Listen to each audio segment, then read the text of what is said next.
హైదరాబాద్ లో జరగబోయే మనీ మంత్ర money manifestation classes కి ఇప్పుడే కాల్ చేసి రిజిస్టర్ అవ్వండి.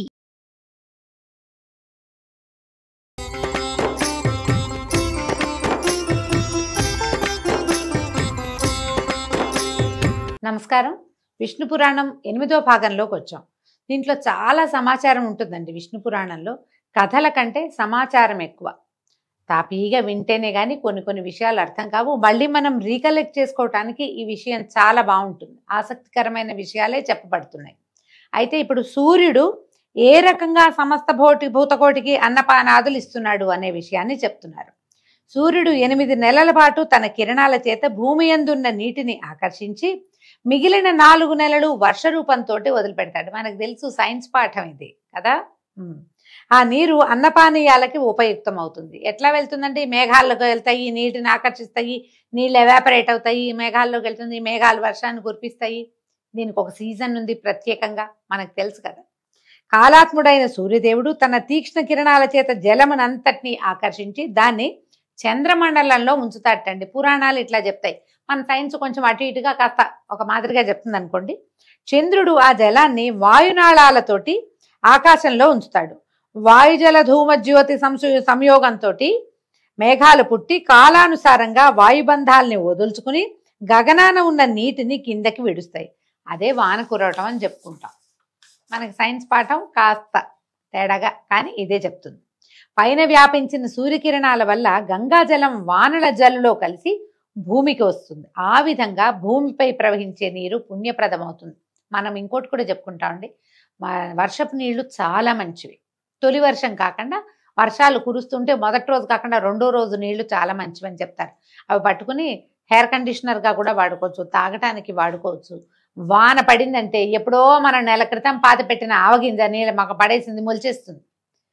అమృత తుల్యంగా ఉంటుంది అన్నమాట. వాన పడిందా అమృతమే ఇంకా భూమికి. అది ఎక్కడెక్కడెక్కడెక్కడి చెట్లు చిగురు చేస్తాయి. దేనివల్ల? ఒట్టి రోజు నీళ్ళు పోస్తే అంత స్పీడ్గా రావు, వాన పడిందంటే వస్తుంది. దాంట్లో ఇన్ని రకాలు జ్యోతిషులు కలిసి ఉండటం వల్ల అనమాట. కృత్తిక నుంచి బేసి లెక్కలో ఉన్న ఆ నక్షత్రాలలో మేఘ సంబంధం అక్కర్లేకుండానే వాన కురుస్తుంది. మనకు తెలిసిందే కదా. దిగజాలు ఆకాశగంగలో వినోదంగా మునిగి తేలుతూ ఆ నీరు కూడా కిందకి చల్లుతాయిట. ఈ విధంగా వాన రూపాన నీరు పుడమికి వస్తుంది. అది స్నానానికి దివ్య తీర్థం అవుతుంది. మేఘాలు కురిసే వానలు నింపుగా నీటిని కలిగించడం వల్ల సస్యాలు ఓషధులు సమృద్ధిగా పుట్టి భూతకోటికి ఆహారం కలిగిస్తాయి. దాని చేత బ్రాహ్మణులు యజ్ఞాలు యాగాలు చేయటం, దాని చేత దేవతలకి తృప్తి కలగటము జరుగుతుంది. లోకంలో వేదాలు శాస్త్రాలు యజ్ఞాలు హోమాలు అన్నదానాలు జరుగుతున్నాయంటే వాటన్నిటికీ కారణం వర్షమే. ఆ వర్షం కురిపించే దేవుడే సూర్యుడు. ఆ మహానుభావుడు 2 దిక్కుల యందును ఉత్తరాయణ దక్షిణాయన సౌజ్ఞలతోటి సంచరిస్తూ ఉంటాడు.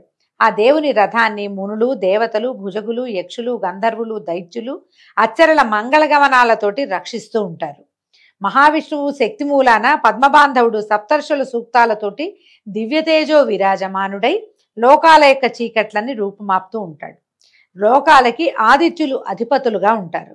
వాలఖిల్యాదులు మౌనులు కీర్తిస్తుండగా ముచ్చటగా అచ్చర్లు నాట్యము గంధర్వులు గానము సురలు పరివారంగా ఉండి పనులు చేయటము నాగులే మోకులుగా సూర్యరథాన్ని లాగుతూ ఉండటము, ఇలాగా పద్మబాంధవుడైన సూర్యుడు శీతోష్ణ జలరోచిష్యులతోటి విష్ణుశక్తి ప్రభావమే అంగరక్షగా అన్ని లోకాల్లోనూ దర్శనమిస్తూ వెలుగుతూ ఉంటాడని చెప్పగా మైత్రేయుడు ఇట్లా అడుగుతున్నాడు, దేవా, ఇప్పుడు నీ చొప్పున నువ్వు చెప్పిన రకంగా ఆలోచిస్తే ఎవరెవరో ఏవేవో చేస్తూ ఉండగా అందరూ అన్ని పనులు చేస్తున్నారు. ఒకళ్ళు వాడి ఒకళ్ళు నాట్యం చేసి ఒకళ్ళు తాళ్ళుపుచ్చుకు లాగి ఇది చెప్తున్నావు కదా, అతని యొక్క ప్రత్యేకత ఏమిటి, సూర్యుడి యొక్క శక్తి ఏమిటి అని అడిగితే, ప్రత్యేకించి ఆయన మహత్వం ఏమిటో చెప్పవలసిందే అని అడిగితే అప్పుడు చెప్తున్నారనమాట.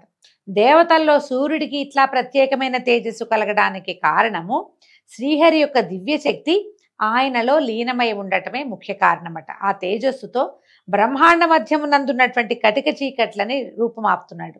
ఆదినారాయణుని అంశలతో ఒప్పినటువంటి రుజగ సామవేదాలు 3 కూడా ఆ సూర్యుని మూర్తి నుంచి వెలువడి 3 సంధ్యా సమయాల్లోనూ వినవస్తూ ఉంటాయి. అగ్నిజ్వాలతో రూపొందిన దీపము ఇంటి నడుమ నుండి ఇంటనున్న చీకటిని పోగొట్టినట్టుగా ఆ మహావిష్ణువు తేజస్సులోని సహస్రాంశము మార్తాండుని యందు సంక్రమించి బ్రహ్మాండ నడుమ వెలుగుని కలిగిస్తోంది. ఈ విధంగా చైత్రాదిగా 12 నెలలతో ప్రత్యేకముగా దేవ ఋషి యక్ష గంధర్వాదులతో కలిసి శీతోష్ణ జలాలు కిరణాలుగా విష్ణుతేజో విరాజమానుడై దేవపితృ మానవ లోకాలకి సూర్యుడు తృప్తిని కలిగిస్తున్నాడు. ఆ సూర్యుని కిరణాల యందున్న సుషమ్న అనే కళ చంద్రమండలానికి అభివృద్ధిని కలిగిస్తూ ఉంటుంది. సుషమ్న నాడి, మనకి ఈ పేరు కూడా తెలుసు కదా. అమృతమయములైన సూర్యకిరణములు వృద్ధి పొందిన చంద్రమండలమునందున్న అమృతమును దేవసమూహం కృష్ణపక్షమునందు ఆస్వాదిస్తూ భాసిస్తుందట. చంద్రుడు శుక్లపక్షంలో సూర్యప్రభ వల్ల పుష్టిని పొందుతాడు. ఆ అమృత కిరణుని వల్ల దేవతలకు అర్ధమాసము, పితృగణాలకు పూర్ణమాసము, మానవులకు సర్వకాలము తృప్తి కలుగుతూ ఉంటుంది. ఇదంతా సూర్యుడి వల్లే జరుగుతుందని విష్ణు పురాణం చెప్తోందండి. చంద్రుడి రథమునకు సంబంధించిన గుణాలు జలంలోంచి పుట్టాయి, జలమయాలుగా ఉంటాయి. మొల్ల పువ్వు వన్న కలిగినవి, తెల్లగా మొల్లలంటే మల్లెపూలు. వాటి నడక క్రమంగా ఉండదు. వాటి సంచారానికి ఆధారము ధ్రువుడు. కుడి ఎడమ భాగాలు కల్పాంతం వరకు నడుస్తూ ఉంటాయి. ఆ విధంగా అవి సూర్యరథాశ్వాల్లాగా దృఢ బంధములై సంచరిస్తాయి. చంద్రుని కిరణాలు వృద్ధి క్షయము కలిగి ఉంటాయి. చంద్రుని పుష్టికి ఆధారం సూర్యుడు. మనకు తెలిసిందే, 15 రోజులు బ్రైట్గా ఉంటాడు చంద్రుడు. తర్వాత ఏమవుతుంది, కిరణాలు తగ్గిపోతాయి. ఓసారి పొడుగ్గా సాగిన కిరణం రెండోసారి కూర్చగా అయిపోతుంది రెండో భాగంలో. కృష్ణపక్షంలో అమృతమయములైన చంద్రకిరణాలు ఒక్క కళ మిగులుగా దేవతలు పీలుస్తూ ఉంటారు. అవి ఎలా తగ్గుతాయంటే, మనకేంటంటే సూర్యగమనంతో చంద్రుడి కళ తగ్గుతుంది.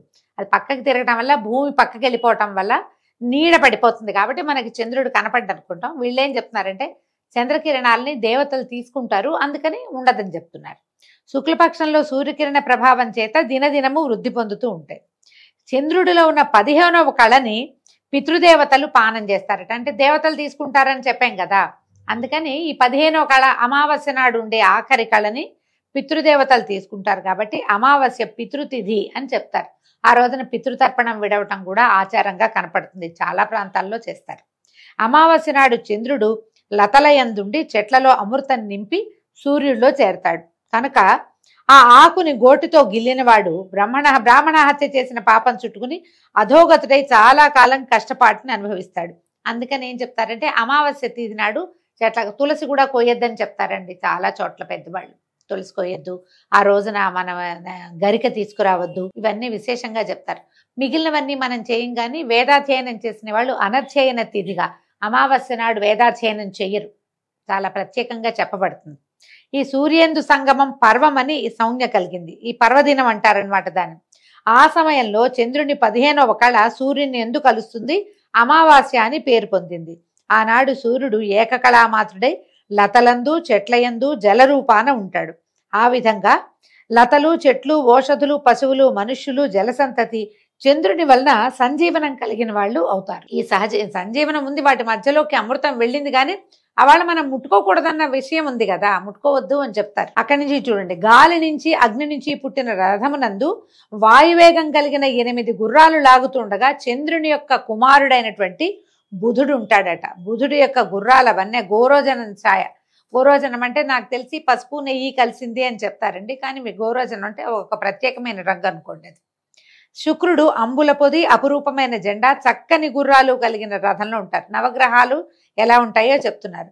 అంగారకుడు కెంపు వన్న కలిగిన గుర్రాలు కలిగి ఉంటాడు, ఎర్రగా ఉంటాడు అంగారకుడు. అగ్నియందు పుట్టిన 8 అంచుల బంగారు రథాన్ని ఆధిరోహించి కనిపిస్తాడట. గురువు తెల్లని 8 గుర్రాలు పూంచిన బంగారు రథంలో ఉండి ఒక్కొక్క రాశి యందు ఒక్కొక్క సంవత్సరం సంచరిస్తాడు. సూర్యుడేమో ప్రతి నెల రాసులు మారుతాడు. ఈ గురువు ఏడాదికి ఒకసారి మారతాడనమాట. గురు సంక్రమణం కూడా జరుగుతుంది. శని చిత్రవర్ణములు ఆకాశం నుంచి పుట్టినవి అయినటువంటి గుర్రాలు పూంచిన రథం నందుండి ఒక్కొక్క రాశి యందు 2.5 సంవత్సరాల పాటు తిరుగుతాడు. ద్వాదశ రాశుల్లోనూ శని 2.5 సంవత్సరాలు ఒక్కొక్క రాశిలో కనిపిస్తాడు. ఇవన్నీ మనం ఈ జాతక చక్రాలు అవి చెప్పేటప్పుడు తెలుసుకుంటూ ఉంటామండి. రాహువు నల్లని 8 గుర్రాలు పూంచిన బూడిది వన్నయ్యగిన రథంలో ఉండి సవిలాసంగా సంచరిస్తాడు. తాను తిరుగుతూ ఉన్న నక్షత్రాలకు పర్వదినములందు సూర్యుడు గాని చంద్రుడు గాని వచ్చినట్లయితే పట్టుకుంటాడు. సూర్యుని గాని చంద్రుడు గాని, దాన్నే మనం గ్రహణంగా చెప్పుకుంటాం. రాహువు పట్టుకోవటం తెలుసు కదా మనకి. కేతువు లక్కరంగు వాయువేగం కలిగిన 8 గుర్రాలు పూంచిన పొగరంగు రథం నందుండి సంచరిస్తాడు. ఇవి కూడా మనకి క్లియర్గా మండపారాధనలో కనిపిస్తాయండి.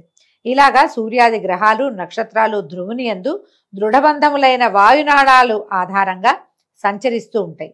చక్రధరుని ఆజ్ఞ ప్రకారము జ్యోతిష్ చక్రం ఈ విధంగా తిరుగుతూ ఉంటుంది. ఆ చక్రమునందున్న శింసుమారము రాత్రులందు చూచిన వారు పుణ్యాత్ములు ధర్మాత్ములు అవుతారు. మనం శింసుమారాన్ని ఎప్పుడు చూస్తాము తెలీదు మనకి.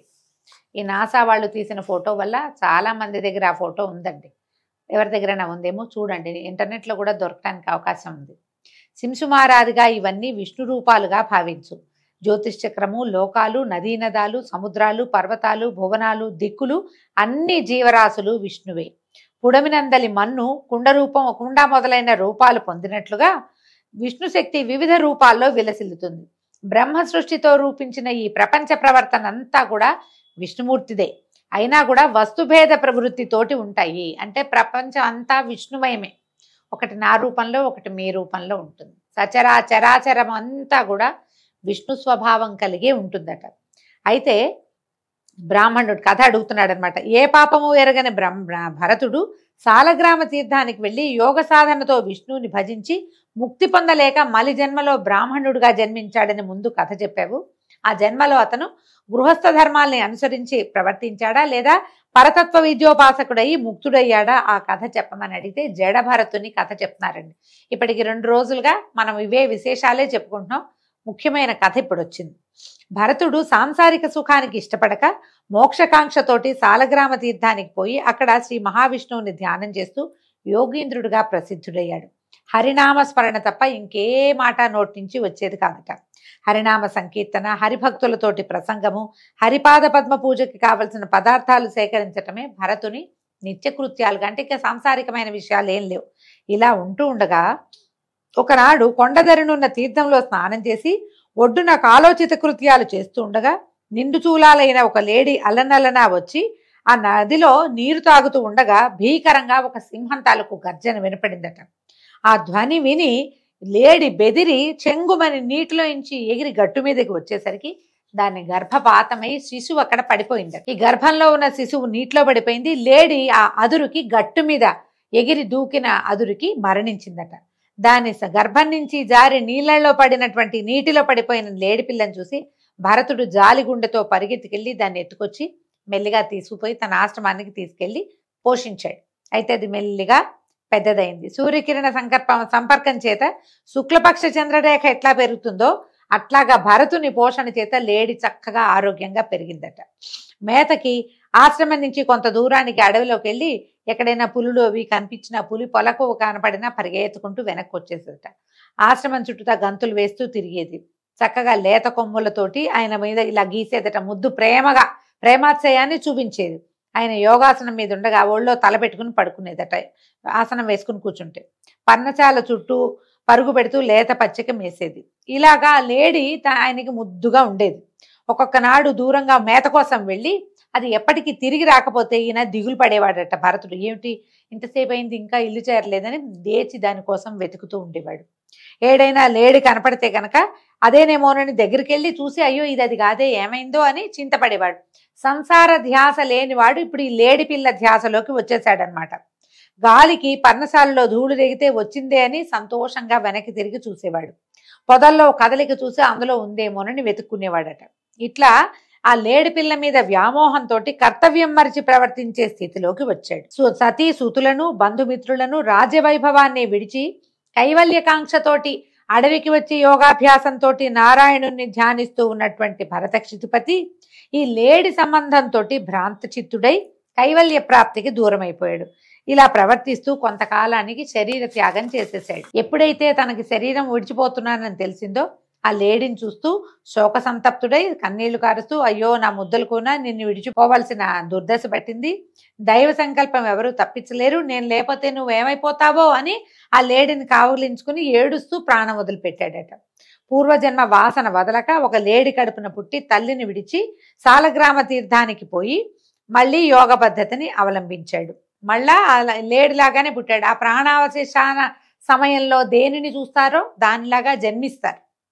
నారాయణ నామస్మరణ చేసిన వాడు నారాయణుణ్ణే పొందుతాడు. ముందు గాథల్లో అది విన్నాం మనం. కార్తీక పురాణంలో చక్కగా చెప్తారు. అది గుర్తుండి ఉంటుంది అందరికీ. మొదటి కథల్లోనే ఉంది అది కదా.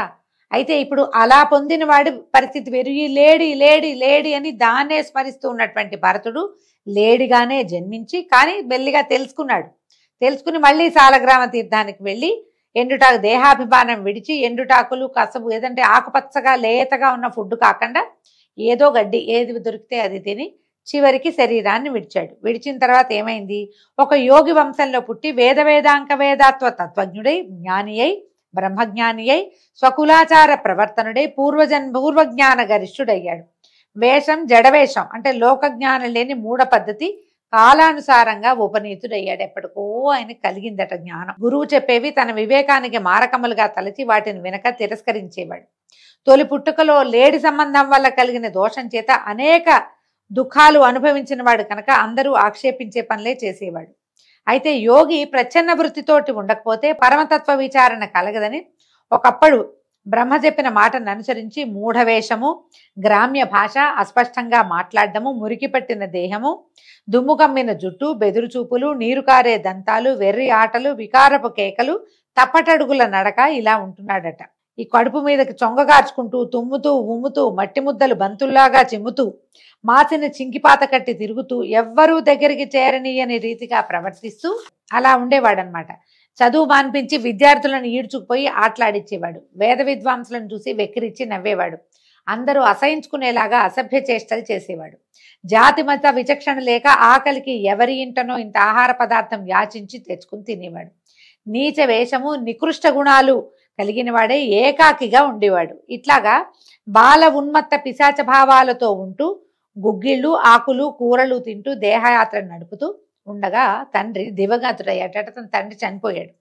సోదరులు బంధువులు చేసే పొలం పనులు ఒకప్పుడు తానే ముందెళ్ళి ఆ పని చేసేసేవాడు. బలిష్టమైన శరీరం కలవాడే మోటు పనులు చేస్తూ ఆహార పదార్థాల కోసం వారికి వీరికి సహాయం చేసేవాడు. ఇలా ఉండగా ఒకనాడు ఏం జరిగింది అంటే, ఇప్పుడు ఒకదాని మీద వ్యామోహంతో ఉండి ఆ మోహంతో చనిపోయిన వాళ్ళు తర్వాత జన్మల్లో ఇలాంటి ప్రవర్తన వస్తుంది. ముందు అతనికి జ్ఞానం ఉంది, కైవల్యం కోసమే తపస్సు మొదలుపెట్టాడు, కానీ మళ్ళీ వ్యామోహంలోకి పడిపోయాడనమాట. వీరరాజు అనే రాజు వివేకశాలి, సంసార దుఃఖాలతోటి నలిగి మోక్షంపై కోరిక కలిగి సమస్తము విడిచి కపిల మహర్షి దగ్గరికి వెళ్ళడానికి సంసిద్ధుడై అందలం ఎక్కి వెళ్తున్నాడట. అప్పుడు ఆ అందలం దగ్గరికి వెళ్ళి ఆ రాజసేవకుడు ఒక ఆయనకి దగ్గరికి వెళ్ళి ఆకలిస్తోందని అడిగేసరికి అతను ఏం చేశాడట, ఈ జడభరతుడికి ఆహార పదార్థం ఆశ చూపి పల్లకి కొమ్ము అందించాడు. ఆ రాజభటుడు ఇతనికి నా పల్లకి మొయ్యి నీకు అన్నం పెడతానని చెప్పి పల్లకి మోయిస్తున్నాడట. అయితే ఏమైంది, ఏదో ఆలోచిస్తున్నాడు. ఏం ఆలోచిస్తున్నాడో అతనికి తెలియటలా. అటు ఇటు చూస్తున్నాడు.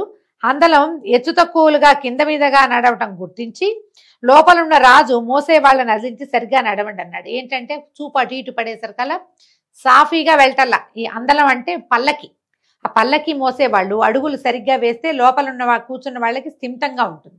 వాడు ఇట్లా కింద మీద అయ్యి ఊపుతున్నాడు అనుకోండి, లోపలున్న వాళ్ళు కదిలిపోతారు. మన బస్సు కారు గుంటల్లో పడితే మనం ఏమవుతాం, అలాగే అవుతుంది. అయితే లోపలున్న రాజు కేకేశాడట. అప్పుడు కేకేసరికల్లా వాళ్ళు ఏం చెప్పారంటే, బాబు మా తప్పు కాదు ప్రభు, ఈ మనిషి ఎవడో ఓ పక్కన దూరి మోస్తూ సరిగ్గా నడవకుండా ఉన్నాడు అనేసరికల్లా ఈ రాజు ఆ జడ బ్రాహ్మణుడిని చూసి ఇలా అన్నాడట, ఏమయ్యా ఇంత బలిసున్నావు, అందలం మోసేవాడివి ఎగుడు దిగుడు లేకుండా నడవద్దా, నడిచి అలసిపోయావా అని అడిగేసరికల్లా జడుడు ఇలా చెప్పేట. జడభరతుడు అంటే తల జడ కాదండి, మొద్దుగా ఉన్నవాడని జడుడని.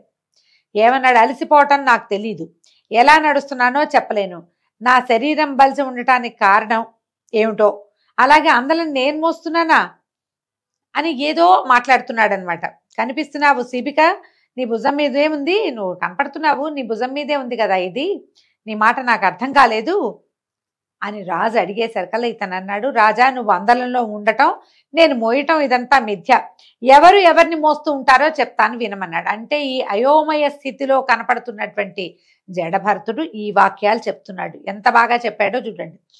భూమి పాదాల బరువుని, పిక్కలను పాదాలు, తొడలని పిక్కలు, కడుపుని తొడలు, కడుపు వక్షమును, వక్షము భుజాలను, భుజాలు అందలాన్ని భరిస్తున్నాయి.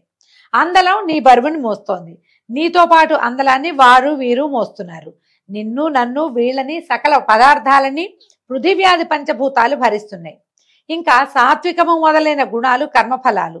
ఆ కర్మలు మాయారూపాన అన్ని జంతువుల్లోనూ పలు రూపాలుగా ఉంటాయి. ఆత్మ ఆ మాయకి అతీతమైంది. అది అక్షరము, అతిశాంతము, త్రిగుణాలకి వశం కాదు. అంటే ఈయన వైరాగ్యం బోధించేస్తున్నాడు. పదాలు మారిపోయినాయి చూడండి. అంతకుముందు ఒక వెర్రివాడి ధోరణిగా ఉన్న అతడు ఇలాంటి వాక్యాలు మాట్లాడుతుంటే వింతగానే ఉంది, కానీ చెప్తున్నాడు. హాని వృద్ధి దేహాధీనాలు కానీ ఆత్మాధీనాలు కావు. ఎందుకంటే ఇప్పుడు మనం పుట్టినప్పుడు ఎంత ఉంటామండి, మనం లోపల జీవిగా రూపొందించుకున్నప్పుడు ఒక బొట్టు, నీటి బొట్టు ఆధారంగా ఉంటాం. క్రమంగా శిశువు ఒక్కొక్క కాయగా మన జీడిపప్పు షేప్లోకి మారుతుంది, తర్వాత మారేడుకాయ ఎంత అవుతుంది, తర్వాత ఇంకా కొంచెం పెరుగుతుంది, తర్వాత ఇట్లా వంపు వస్తుంది, తర్వాత కాళ్ళు చేతులు లోపల అవయవాలన్నీ ఏర్పడతాయి. కాళ్ళు చేతులు ఏర్పడినా లోపల అవయవాలు చిన్న చిన్నవిగా ఉంటాయి, బయటకు వచ్చాక వృద్ధి అవుతాయి. ఇంత పసిబిడ్డగా పుట్టిన మనం 6-6.5 అడుగులో పెరుగుతాము. ఇదంతా కూడా శరీరం పెరుగుతుంది, దేహమే పెరుగుతుంది. అందులో ఉన్నటువంటి ఆత్మకి హెచ్చు తగ్గు లేవు. నేర్చుకునేదంతా దేహమే, ఆత్మది ఏమీ లేదు. అది అట్లాగా తామరాక మీద నీటి బొట్టులాగా ఉంటుంది. చిన్న తామరాక మీద ఉన్న నీటి బొట్టు ఆకింత పెద్దదయ్యేదాకా అదే బొట్టుగానే ఉంటుంది, ఏమీ తేడా రాదు. ఆ విషయం చెప్తున్నాడు. వృద్ధి హాని వృద్ధి దేహాధీనాలే. ఇప్పుడు ఇంత వృద్ధి పొందిన దేహం హాని కలుగుతుంది, దానికి వెళ్ళిగా ముసల్తనం వస్తుంది, ముడుచుకుపోతుంది, మొహం మీద ముడతలు వస్తాయి, శరీరంలో ముడతలు వస్తాయి, ఇంత పొడుగున్న వాళ్ళు వంగిపోతారు, ఎముకలు చిన్నవైపోతాయి. ఆత్మ మాత్రం ఏ దీపజ్యోతిగా మనలో ప్రవేశించిందో అదే జ్యోతిగా అక్కడే ఉంటుంది, ఏమీ మార్పు లేదు. ఒకవేళ పోతే శరీరం పోతుంది, దేహి పోతాడు, దేహం వెళ్ళిపోతుంది. ఆత్మ నిత్యం, అది ఇంకో శరీరంలోకి చేరడానికి వెళ్ళిపోతుంది. దేహం మాత్రం పోతుంది. ఇంత చుక్కగా పుట్టిన మొదలుపెట్టిన దేహము 6.5 అడుగులు ఎత్తి చివరికి మట్టి మశానంలో కలిసిపోతుంది. దాన్ని ఆధారంగా లోపల ఉన్న ఆత్మ మాత్రం ఎక్కడికి వెళ్ళదు, ఏమీ అవ్వదు, పెరగదు, తగ్గదు. ఎలా ఉన్న జ్యోతి స్వరూపం అలాగే ఉంటుంది. కాబట్టి నన్ను ఏ విధంగా బలిష్ఠుడు అన్నావో నువ్వు, ఇప్పుడు నేను చెప్పిన భూమి పాదాలు మొదలవు భరించే వరువుని విమర్శిస్తే ఈ అందలం వరువుని నువ్వు నేను కూడా మోస్తున్నట్టే. ఇప్పుడు అలా జరుగుతున్నప్పుడు, ఇలాంటివి జరుగుతుంటే నేనే మోస్తున్నానని నువ్వు ఎలా చెప్తావు?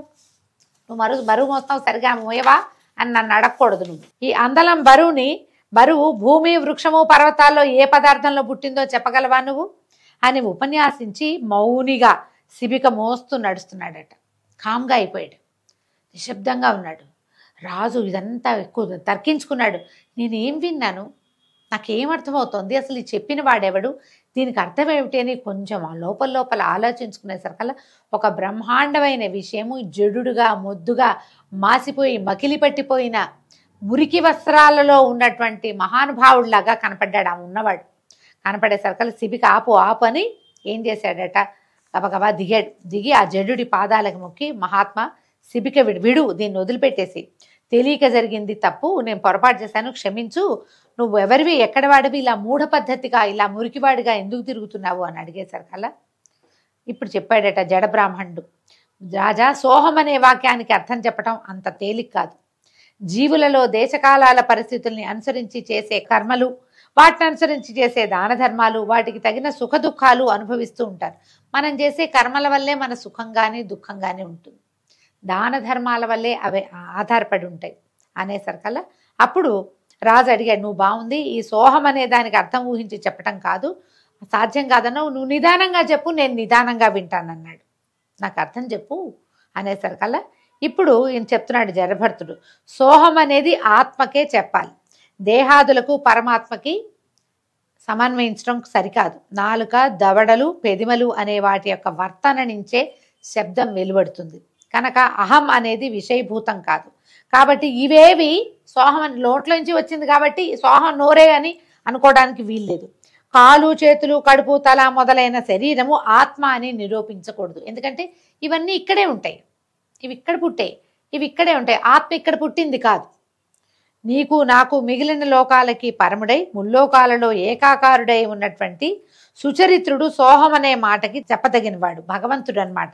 అఖండ పరిపూర్ణ మహత్వంతో లోకములందు ఏకమై కలిసి ఉన్న పరమాత్ముణ్ణి కాక దేహమునందు సోహం అనే మాటను సరిపెట్టడం వివేకశీలుని లక్షణం కాదు. ఈ సోహం అంటే నేను దేహిని అని చెప్పడానికి వీల్లేదు. ఇదంతా ఉన్నవాడు, ఈ ప్రతిదాని ప్రవర్తనకి కారణమైన వాడు వేరే వాడై ఉన్నాడో భగవంతుడు, అతని యందే ఈ సోహం అనే దాన్ని మనం చెప్పగలుగుతాం. నేనెవరు అని అడిగితే నేను ఫలానా పేరు చెప్తే అవదు. ఈ పేరు శాశ్వతం కాదు, ఈ శరీరం శాశ్వతం కాదు. శాశ్వతమైనది నిత్యమైనది ఏది అంటే ఈ భగవంతుడే అని చెప్తున్నాడు. ఇదిగో ఇంతకుముందు మనం చెప్పుకున్నటువంటి శింశుమార చక్రము, అందులో ఆయన మకర పుచ్చంలో ధ్రువుడు ఉంటాడు. ఈ సూర్యచంద్ర గ్రహాలని తిరుపుతూ ఉంటాడు. మనం ముందు చెప్పుకున్నదంతా ఈ జడభరతుడు రాజుకి వివరంగా చెప్పాడు. చెప్పేసరికల్లా ఆశ్చర్యపోయాడు అనమాట రాజు. ఇంకా ఏ ఏ వివరాలని ఈ జడభరతుడు రాజుకి చెప్పాడు, ఎట్లా భగవంతుని సృష్టి ఏ రకంగా ఉన్నదో మనం వివరంగా రేపు ఉదయం విందామండి. అంతవరకు సెలవు. నమస్కారం.